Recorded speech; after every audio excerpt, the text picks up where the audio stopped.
pakbit guys na may pork.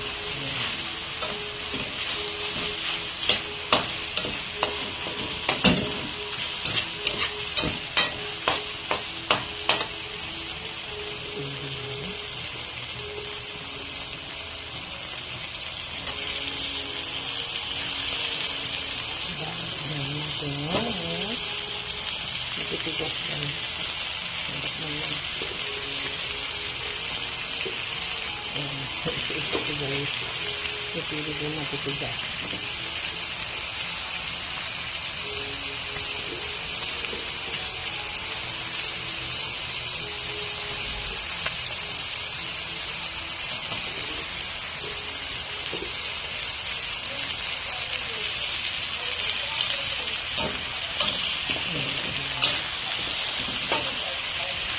Ito na hinila yung okra.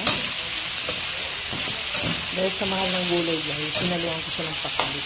Yung mga naka po guys.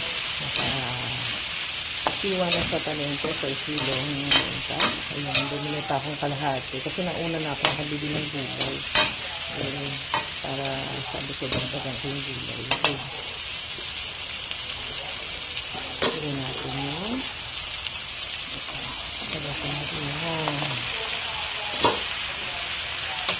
Ayan, talaga natin yung pili.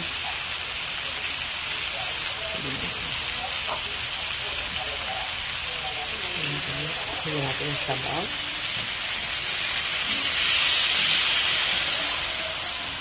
Tama maluto yung kulay natin.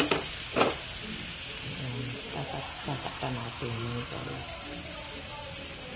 Balikan natin yung ayan guys, kumukulo na ang ating halo-halong gulay. Napalit ko lang po ito sa isang vlog. Ayun, nagtatampo ako kaya po ayun, napunta po akong palengke. Tamang-tama, wala po kami ulam. Ayun, naisipan ko po itong ulam namin para healthy pa rin po kahit may karne. Ayun, ang hinalo ko pong eggplant ay yung purple po guys. Yung violet, wala pa akong makitang eggplant na yung bilog po. Yun po kasi ang masarap. Ay wala po akong makita sa palengke. Nahinap po ako. Ang hirap pa mag-park ko sa palengke dahil ang sikip-sikip guys. Ayun. Hindi ako makaikot masyado. Ayun guys. Nalagyan na natin yung ating sili. Ang sili guys na Diyos ko, 2.15 guys. Yan, sobrang mahal po talaga ng gulay ngayon. Kaya po talaga. Pero kailangan po natin kumain ng gulay. Kaya ayan, napakamahal po ng mga gulay. Wala na po talagang mura ng Diyos ko. Kaya kung kailangan natin kumain ng gulay para sa ating haluin na natin. Ayan. Sipin mo guys, ang okra. 70 ang kilo. Pero hindi man ako bumili ng 1 kilo. Yung kamatis, Diyos ko, 200 ang kilo. Kaya, ayan, matinding po talaga. Ito po ay, ayan, nakita niyo po, ay, ang hinalo ko pong pork ay siguro mga kalahating kilo po yan.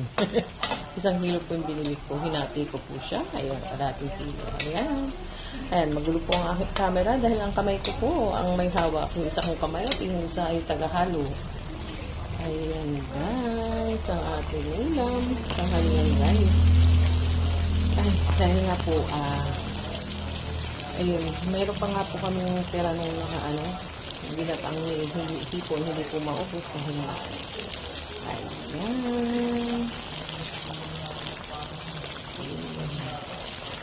Ating pakbit. Sarap ang ating ulam.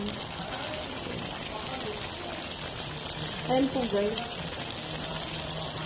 Habang niluluto natin ang pampalasa. Meron na po siyang asin at paminta. Ang ginawa ko muna po ay silang po siya pinagtapon mo. Tapos, ayan mo na po yun. Lumabas na po yung salin yung mantika. Tsaka ko po sa bawang, sibuyas, kamatis, tulis. Tapos, ayan, nilagay ko po yung Ayan, mikos-mikos na lang po natin yan. Para ayan ang ating gulay na sarap. Ayan guys, lagyan natin pampalasa, lumiin natin. Para lumasa masyado mabuti.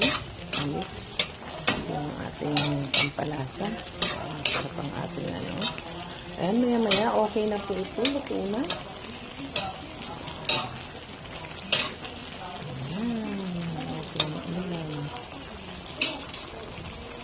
Ayan guys, tikman natin kung tama na yung timpla.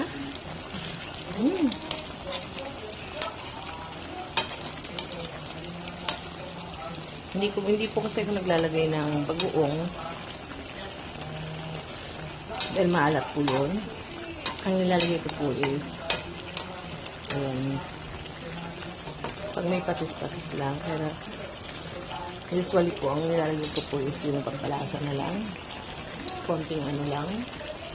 Ayan, lapit na. Ayan ang ating ulam guys, luto na po siya.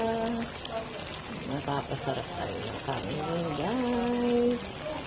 Thank you for watching guys, sa mga patuloy na sumusuporta sa aking mga content. Ayan, maraming pong salamat sa inyo. Yan lang po guys, bye bye, see you next video.